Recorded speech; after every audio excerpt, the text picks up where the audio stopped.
The Fortunate Future is brought to you by Nico, the cryptocurrency powering the Nikola Tesla legacy. Join the Nico community at www.nico.eco. Welcome to The Fortunate Future. I'm your host, Lemore Markman. On today's show, we'll be discussing how to determine if a crypto opportunity is a viable one. Many of us are looking to join the early adopters of cryptocurrencies and reap the same rewards. But how can we determine if an opportunity is a sound one with a positive upside? Also, we'll be exploring the various elements and tricks to successfully negotiate a real estate purchase, ensuring your goals and objectives are achieved. These are easy to implement even if you're at the start of your real estate investing career. Then, we'll be talking about what some of the wealthiest people in the world are heavily investing in. You might be surprised to learn the extent to which the wealthy are investing dollars into optimizing their health. It's going to be an exciting show, so stick around.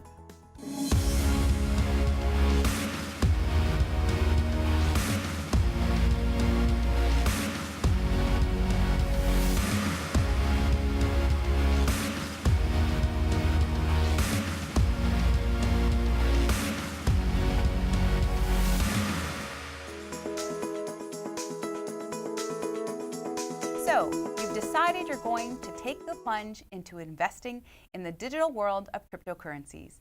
But if you're like most people, you probably have no idea where to start, what opportunities to partake in, and where to invest your hard-earned money. There are, in fact, several elements you should consider and a number of questions you should have solid answers to before you jump in. With me today is Steve Dryall, CEO of Nikola Tesla Unite Limited. Steve, for someone who's new to cryptocurrency, what should they consider? They should look at the three pillars of a viable cryptocurrency when they're trying to evaluate whether or not a cryptocurrency project can withstand the test of time or, well, essentially be viable. That's really what it comes right down to. So let's talk about these three pillars, because lots of folks out there have opportunities and they want to know whether they're a good idea or not. So what's part of these three pillars? Right, so the three pillars are technology, community, and liquidity. Okay, so let's talk about each. What is technology? So technology, that's basically what makes the cryptocurrency go. So basically you're dealing with software. Software is typically associated with some sort of hardware, but it's software that makes cryptocurrency go, so you need some sort of cryptocurrency software, wallet software, and that type of thing. So for the layperson who's not sure whether the technology is good or not good for a particular project, how can they start to better understand it? One of the quickest ways is whether or not it exists. So if you're evaluating a project and there's a lot of talk of things in the future that might exist, then that's something heavy to factor in. Whereas if there are parts that already exist, then that's definitely beneficial and is a strong, better indicator that there's going to be viability in the project. And then it's on the way. Yeah. And so the second pillar that you talked about was liquidity.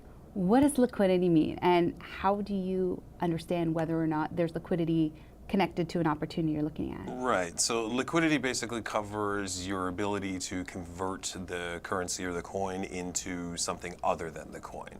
So that could be another type of coin, it could be another currency, but under better circumstances, it's products, or goods, or services, and that type of thing. So anytime you can exchange the coin for something else. Right, so ultimately, how you're going to be able to use it, and are there options and avenues for you to use it? Correct. Okay, and the third one you referenced is community. What does community look like? So community is basically the people that support the cryptocurrency. So the cryptocurrency requires people, and people use cryptocurrency. They potentially build technology. They potentially trade it with other people, or trade it for goods and services, or potentially just spread the word about the cryptocurrency. Right. So essentially understanding how many people are using it, what are they using it for, are they talking about it in social media, Right. and really are there backers and believers of the project? That's it. And so now with these three pillars or three avenues, and I've seen you draw them in a three-circle Venn diagram before, are all three equally as important, or is one more pertinent than the other? Right, well that's it. If you envision, if you look at the three pillars as a Venn diagram, so you've got the three circles and they overlap each other. So the three pillars, they're independent but they're interrelated. Okay. So they are each their own thing, but there is crossover, and basically they're all necessary. So if any one of them is missing, the cryptocurrency economy isn't viable. And same thing, if any one of them is limited in any way, then that limits the potential of the cryptocurrency in terms of its capabilities. Now, could you have one that's maybe more prominent, and does it propel the other ones? That's it. That's the interrelation. So basically, you know, the bigger your community, each one gets more of the other. So Right. the bigger your community is, the more potential people you have for developing technology in addition to trading for other things. Same thing goes with liquidity. The more merchants, the more vendors, the more exchanges, the more methods that you have for exchanging the coin for other stuff, that potentially draws in more people. That potentially encourages the development of technology. And same thing with the technology side. The more technology you have available and make available, the more that potentially grows out the community and the more functionality that potentially brings to the liquidity side of things. So when a currency is, or a coin or a token is relatively new to the market, so it's recently been listed on exchange, are all elements present from an early day, or do they really grow over time? Ideally, for a coin to be viable, all those things have to be in place. So at the start, those things can be small. You could literally have a piece of software and 2 people as your community, and the liquidity is you two have exchanged to trade or agreed to trade it for stuff. But Right. ultimately, you want those 3 pillars to grow as much as possible, become as dense as possible. And so in the early stages, what you want to see is, you know, a path to those pillars growing out properly so that way you can reach viability. Absolutely. And so we hear a lot about ICOs, and some of them are great and some of them are scams. And, you know, are the pillar elements typically already created when an ICO is underway? Most ICO, the vast majority of activity out there, the pillars are not built out. All right. It's the promise of. The promise of. Yeah, so the promise of technology, the promise of community or, you know, users or whatever, and the promise of liquidity that, you know, you'll be able to use the imaginary technology. Right. And, you know, not all of them are like that, don't get me wrong, but the vast majority of stuff out there, or, you know, a lot of them, if you use the pillars as a method for evaluating the viability, even comparatively, so you could actually look at different ICO projects and then compare what's the technology like, what's the community build out going to be like, what's their liquidity looking like. That even gives you, you know, some reference point to make things more manageable. Right, so reference point is good, but it's still the promise of, and you're essentially saying when you are putting your hard-earned money and acquiring an opportunity with crypto, you want to make sure that they're all there. Yeah, that's the safest. Now, is the information surrounding these 3 pillars readily available on a variety of projects out there? Interestingly enough, no. I mean, this is a framework that, you know, we put together based on our understanding of how a viable cryptocurrency ecosystem is built. You know, this is based on, you know, this is how Bitcoin became successful, Ethereum, Litecoin. There's lots of, you know, nowhere near as many as there are ICOs are there, you know, cryptocurrencies that follow the 3 pillars. But that's basically the best way to, you know, it's a proven way of going about it. Right, so a proven way nonetheless, but I really want to acknowledge you because I think from all of your observations of what has worked in the crypto space, it's phenomenal that you've put together a framework that allows people to be able to take a look and see whether or not it's a good investment for them. You can try Googling the stuff and you'll probably come across my materials on the 3 pillars, but more is to come, that's for sure. Absolutely, well I want to thank you so much for being here on the show today and for really raising the bar in terms of how the world of crypto works and how people can evaluate as they are putting their hard-earned money into crypto. That's my pleasure being here. Thank you so much. As you can tell, investing in cryptocurrencies are not without risk, but much of that can be mitigated by ensuring all elements of all 3 pillars outlined are in fact in place. Steve and I continued this conversation with an exclusive follow-up interview where he shared his top tips to evaluate crypto opportunities for both individuals and merchants to maximize value and returns. You can view this interview and other additional topics on our website, thefortunatefuture.com. Coming up after the break, we'll be discussing various elements and tricks to successfully negotiate the purchase of investment property. Stay tuned, we'll be right back.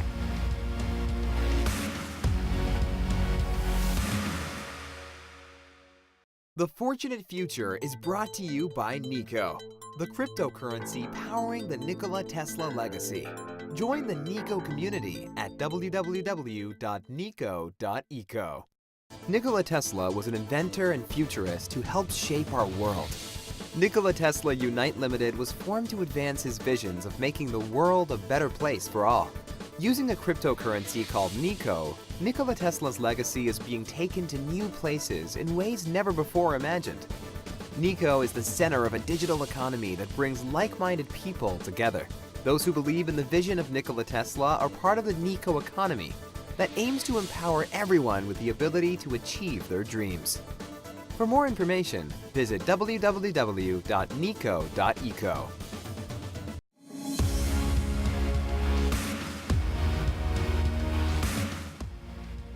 It has been said by many a real estate investor that the way to ensure a profit is to make money in the initial buy, purchasing at a discount. Acquiring a property below fair market value is both an art and a science in the negotiation process. Today, we'll be talking about negotiation elements that you can implement in your next offer on an investment property. This will help you achieve your desired outcome. With me in studio is Tahani Aburane, land developer, author, and entrepreneur. Tahani, when someone's looking to buy their first property for investment purposes and they want to have a successful negotiation, what should they be looking for? First of all, I want to start off by saying thank you so much for having me here. Oh, you're welcome. Yeah, and second of all, is when you're buying your property, it doesn't matter whether it's for you or for you to invest in, you should always look at what other properties sold on the same street, and if you can't find any comparables on the same street, try and go a little bit larger and go in the same area. So see what those properties sold for in order for you to know what is fair to offer the seller of the property that you want to buy. I mean, anybody can ask any price, right? But it has to be the right market price and the right offer. So if you figure out what the fair market value is by looking at the comparables sold, like you said, which is such a great tip, yes, what would you recommend then in terms of where would you start an offer? At fair market value, above, below? I mean, how do you know where to start? I always say, you know what, start lower, because you just never know. It depends actually on the situation, but most of the time it is lower, of course. But don't start so low that you will piss off the seller and then they get so like, who is this person? We don't want to deal with them. So always be fair, and always when negotiating, understand fairly what the other person is really looking for. And negotiation never stops at the price only, right? So So there's multiple levers then that you alluded to, and Yes. I've heard you talk about before. What are some of the other levers that you can pull when you're putting in an offer to get your favorite outcome? So most people get stuck on the price, but the price is not the only thing. We are talking about also closing date. Maybe if you give the seller the right closing date, they will, negotiate the price. Maybe it is other things like, a lawnmower or a snow Like a snowmobile or something on the property. Or something, yes. Try and see what you can do to make it easier for the seller to move on. Like sometimes we have people that are selling their properties and they're taking care of their parents who passes away, and then they live in a different city. Ask them if maybe even you could make it easier for them by cleaning the whole house, by getting rid of everything that's inside the house. That's worth thousands of dollars. Taking it as is and worth thousands of dollars. So you can negotiate a whole lot more than a price. Yeah, and I like that you say that, because I think often we really just think it really is all about the price. But It is there's a lot not of all other about, numbers. yes. Now, what other ways do you recommend that a buyer could potentially distinguish themselves from another buyer? So there is always a thought of like, oh, you know what, my agent is representing me and I don't have anything, I can't do much about it. But you can by writing a letter. You can write a letter, put your picture, your family's picture in there, and say what you want or say something nice to these sellers. Then they will get attached emotionally to you. And then people, when they, there's some kind of an emotion involved, then you will have a lot better chances of you getting your offer accepted than just only sending a representative on your behalf. And that makes a lot of sense, because I think people, they've either owned that home or they've lived in it or it's been their investment property for a long time. They want to know who's the next person who's taking over that. Yes, and they want to know that their home is going to be taken care of, and that's a way of you telling them that you'll take care of it, that you're a young family, whatever the situation is, and they will connect emotionally. Now, you mentioned a realtor. Do you think that you have a better chance of negotiating with the realtor, without a realtor? It doesn't even matter? I would What are say your it really thoughts? depends, but I mean, realtors negotiate all the time. So Yeah. that's the thing is that, you get a plus by working with a realtor because they're negotiating all the time. If you're someone who's negotiating all the time, then you know what, go for it. But if not, then definitely hire someone who's professional that can negotiate on your behalf. Another thing too is that we get too much attached sometimes to the outcome, especially if it's a home that we want to live in. It becomes so emotional. Oh my gosh, I want to get this house, I can't let it go, and then you want to overpay. Don't overpay. Having someone else that's going to negotiate on your behalf, they make sure that you're not overpaying for the house. Yeah. Again, going back to the market comparative analysis, know what others sold so that you're not overpaying. Even if you choose to overpay, you will know by knowing what's sold on the street. Yeah, well, we're hoping people aren't going to overpay. I mean, Of especially when we're course. talking about investing course. property, right? Because at the end of the day, you're not going to live there. And the thing that's most important is that there's cash flow coming for Yes. you every single month. But you know what's so sad is that a lot of people overpay. They get caught in the negotiation cycle and they overpay. And that's Yeah. why I say knowing what is the max number that you are willing to pay for a house before even getting into it. Right. So this way you don't get your emotion or get caught in the emotional cycle of like, oh my gosh, there's so many people, I gotta get it, and then you overpay and Yeah. overbid. Well, I like that. So you said start low, not too low that they dismissed your offer, Yes. and then know what your max is. And then that way when you go through the negotiation process, you're not caught off guard about how much money you're going to give. Got it, yes. Yeah. Now, I've heard you mention that the home inspection can actually be an interesting lever in doing a Yes. negotiation. Tell me a bit more about that. Yes, so a lot of buyers, they think that they stop negotiating at the time of negotiating, at the beginning, like Yeah. when negotiating an offer. So you set a price and then that's it. But what they don't know is that if you go into a house and then you find there's some kind of a crack in the basement or the roof is leaking and it's not as good as you thought it would be, you can still go back and negotiate for a second time before removing conditions. So before you take out your conditions, you can go back to the seller and say, look, we found a crack in the basement Yeah. and that's going to be costly to fix. It's going to be, for example, $5,000, whatever. Are you willing to pay the $5,000 for us and then we will close on the deal, we will firm up the deal, or we don't expect you to be the $5,000, but we can do 50-50, you 2.5, me 2.5, or you can just walk away. But at least you know that you have options and you can renegotiate later on So while I'm you're doing the hearing conditions. two elements here. So the first one is, of course, that if you have a home inspection and you find there's a crack in the Yes. basement or the foundation, you can go back and negotiate Yes. because the price should be lower, right? Or Yes, sharing. because there is a problem that was shown by doing an inspection, right? So Yeah. this problem was not. Right. And then also I heard you say that the offer or the negotiation process isn't done when we've signed the contract the first time around. Got it. So is that what you're saying? Yes, Fantastic. yes, got it. So go on back to the seller, keep negotiating, it's not over. Yes, but it's not over unless,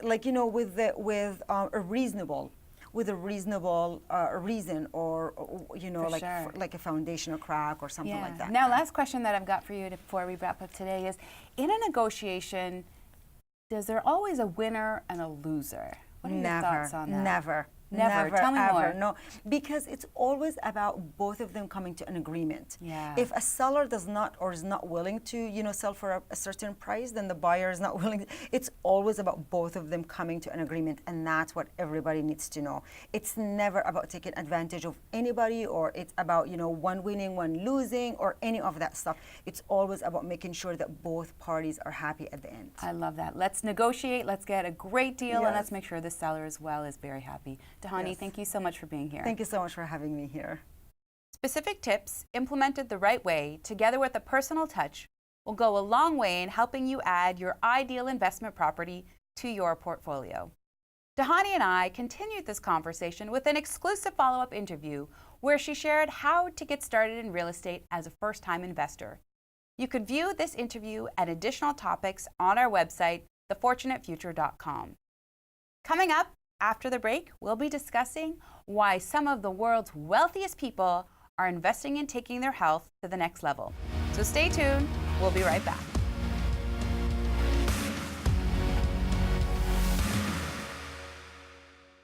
The Fortunate Future is brought to you by Nico, the cryptocurrency powering the Nikola Tesla legacy. Join the Nico community at www.nico.eco. Nikola Tesla was an inventor and futurist who helped shape our world. Nikola Tesla Unite Limited was formed to advance his visions of making the world a better place for all. Using a cryptocurrency called Nico, Nikola Tesla's legacy is being taken to new places in ways never before imagined. Nico is the center of a digital economy that brings like-minded people together. Those who believe in the vision of Nikola Tesla are part of the Nico economy that aims to empower everyone with the ability to achieve their dreams. For more information, visit www.nico.eco.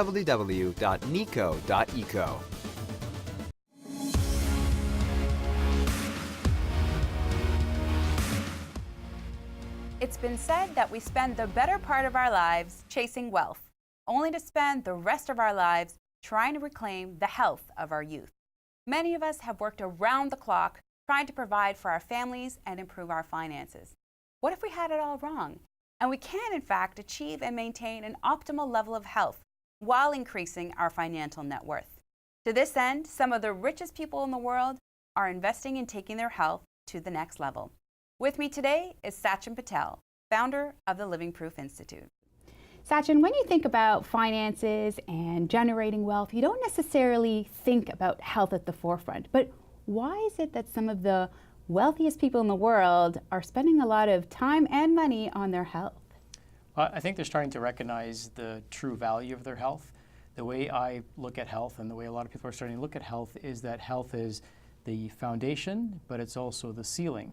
So not only does it provide you a platform to build something off of, but it also determines how far you can take your business, your mission, your purpose, your family, your legacy. All of these things are going to be very dependent on your health. And it's not until people have made their money sometimes that they realize that they've sacrificed their health to get there. We've all heard that story for sure. And then once they get there, they start realizing, okay, I've got all this money, but I don't have the energy I once used to have. I've got aches and pains. I can't sleep at night. I'm stressed out. I'm anxious. So then they come to people like myself looking for answers on how they can feel like they did 20 years ago before they started this business, before they created all this wealth. And the people who are really smart now, who are learning from some of these giants that are a few decades ahead of them, is that they're starting to prioritize their health earlier on in the journey because they realize that if they're healthy, happy, stable, they sleep well, they have better focus, better concentration, they can even create more wealth in the future if they focus on their health first. Absolutely. And so what was your goal in creating the Living Proof Institute? Well, my goal was really, it started by solving a problem that I had. And then I realized that, once my mind expanded, once the possibilities expanded for me, I realized that I had a responsibility to share this with as many people as possible. And, I realized that there's so many people that are suffering because of misinformation or disinformation, and they're being, they're not being serviced properly to release and engage in their full potential. So our current system is based on creating a treatment for a disease. And in order to benefit from it, you have to have a disease to start with. So who cares if cancer treatment is covered or free? You have to have cancer to benefit from it as well. So I feel like we're investing all in the wrong places. And the Living Proof Institute is a platform where people can invest in themselves first instead of investing or paying money to treat a disease later on. So you've really been shifting the narrative of what health is and how to reach that optimal health. What's really been the reaction of you bringing that story to light? Well, people have been very receptive. I mean, it makes sense. Logically, it makes sense. It's something different than what they're used to hearing. And I think people are starting to realize that there's going to come a point in their life where all the money in the world is not going to help them. We've seen famous people like Steve Jobs have an early demise. Absolutely. And people are starting to realize that I need to take care of this vehicle, this temple first, so that I can take care of the people around me. My business, if they're in business, is going to heavily depend on them being healthy, happy, and vibrant. Absolutely. So if you're focused on helping people ultimately reach their human potential, what kind of mindset exists of those individuals who are coming to you who are, maybe at a healthy-ish level and ready to take things to another level? Well, they see a potential in themselves. So the first thing is you have to see that potential in you. You have to have a belief system that pushes you to seek answers. And you also have to have something that's pulling you in that direction. Like nobody just wants to be extremely healthy, right? They want to be healthy because they actually want to accomplish something. Right. So once they figure out what that is, then they're going to do whatever it takes. They're going to get advantages in all areas of their life, including, what's the best social media strategy? How do I hack this little piece of code to get more business? Well, how do you hack this piece of code to do everything better in your life? So that's the question that people are starting to ask, and they're starting to realize how a little bit of investment in their health goes a long way in not just their business, but really every area of their life. Right. And so then, you've obviously been investing in your own health and in the business as well. How would you talk about the ROI of investing in the health space? Well, it's hard to do a split test. Hard to quantify, right? But yes. It's hard to quantify, but I can say that I've been very blessed to have not only just good health for myself. I haven't missed a day of work in 10 years, so there's value in that. Certainly. But I do hope you're taking vacation. Yes, you certainly want to take vacations, but I've never been like bedridden and not been able to show up at work. My son is very healthy. He's 8. He's pretty much never been to the doctor. He's never really had any time off due to illness. Yeah. My wife has been blessed with very good health. So we've been able to take the principles that we teach our patients and apply them on ourselves first.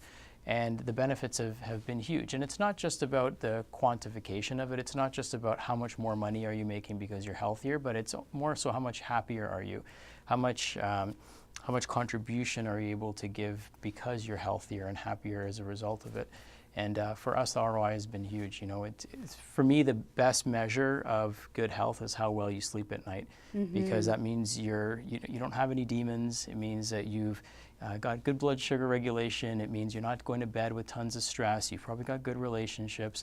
So for me, the best metric is how well do I sleep at night, not how much money do I have in my bank account. Although that's important, right. It's not the primary metric that I use. Absolutely. And I've heard you say that, if you're investing in your health, the likelihood is that you're actually going to be amplifying your wealth as well.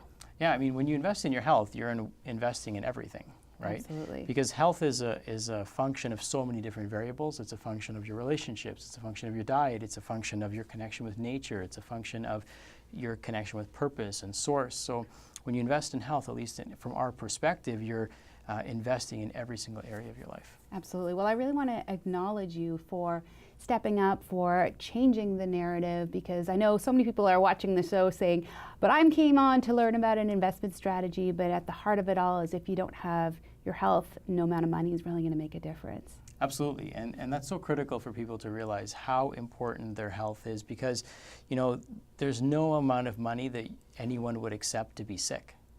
Right? So I love it. So what amount are you willing to invest to feel amazing?